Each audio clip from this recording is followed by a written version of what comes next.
As Thailand's new cabinet was sworn in this week, imminent economic challenges should be tackled by Prime Minister Sittharath swiftly. Pheu Thai is the ruling party has proposed several initiatives, including the digital wallet scheme to distribute 10,000 baht to all citizens over 16. But Thai business leaders expect to see more economic relief measures in the first 100 days of the new administration.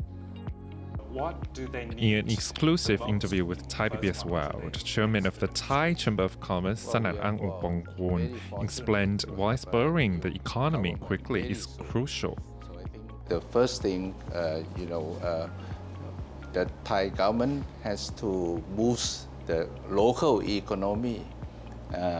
Number one, I would say that also, have to bring down, the burden or the cost of living of the Thai people here. So first thing that we always, count on the support from the new government is that how to bring down the cost of the electricity and also oil prices, immediately. And I think it's a good news that the new ruling party, Pheu Thai, always said that, well, they will keep their promise and, will try to take a quick action on that. The tourism sector is a key driver of the Thai economy. According to Sanat, streamlining the visa process is vital to attracting more tourists to Thailand, especially from China.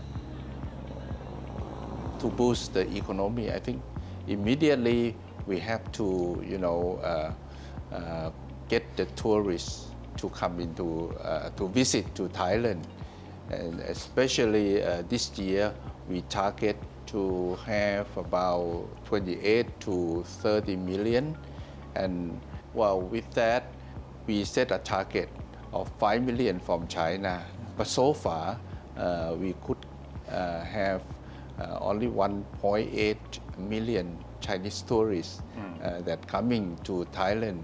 And we try to find out, what's the reason behind and what is the challenge. I think the area that we have to, to facilitate the visit or traveling, of the Chinese tourists to Thailand is that the e-visa, very inconvenient, and it takes a lot of time as well. And then they also cannot get enough flight, to fly in. 据泰国警方透露，每天 Online disinformation has played a part in deterring Chinese tourists from visiting Thailand. Video clips posted on the popular video sharing app TikTok by some Chinese people depict Thailand as a dangerous country. They claim that Chinese nationals have been targets of kidnapping for ransom or for their internal organs. Another unforeseen, problem in the area that there's a rumor that Thailand is an unsafety destination for the Chinese tourists as well.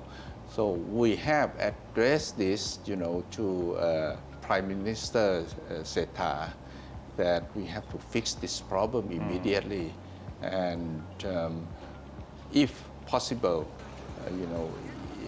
from I think the high season will be in October to to February or whatsoever. So could it be a kind of a visa exemption for the Chinese tourists to come to Thailand? Sanam was among a group of Thailand's prominent business leaders who met with the newly appointed Prime Minister to exchange views on a wide range of issues. Sanam said environmental impacts on the economy were also discussed. Sanam suggested the new government should give priority to implementing measures to deal with potential water shortages, which could hit both the agricultural and industrial sectors. We talking about the shortage of water because El Nino, that we how to deal with it, and especially one of our friends from WHA mentioned that if without any preventive measure, there could there will be, not could be, there will be a shortage of water in the eastern seaboard or in the EEC area next year. So this is a very, very serious. So I think for the present government should, try to, take this opportunity that the budget, that already set from the last government, in the pipeline, that we should try to, boost, and inject this kind of budget, to spend on, preparing the water reservoir or the infrastructure. Sanan stressed that the private sector doesn't object to the policy of Pheu Thai to raise the minimum wage. He suggested, however, that the minimum wage increase should be compatible with the level of economic growth.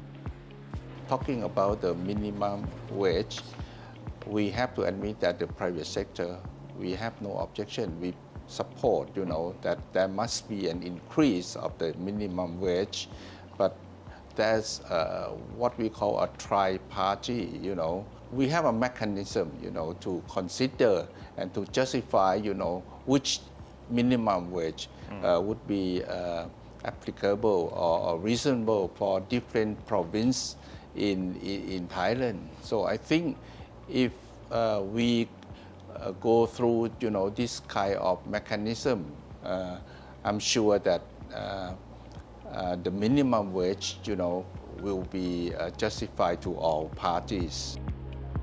Fan Kai-shi reporting for Thai PBS World.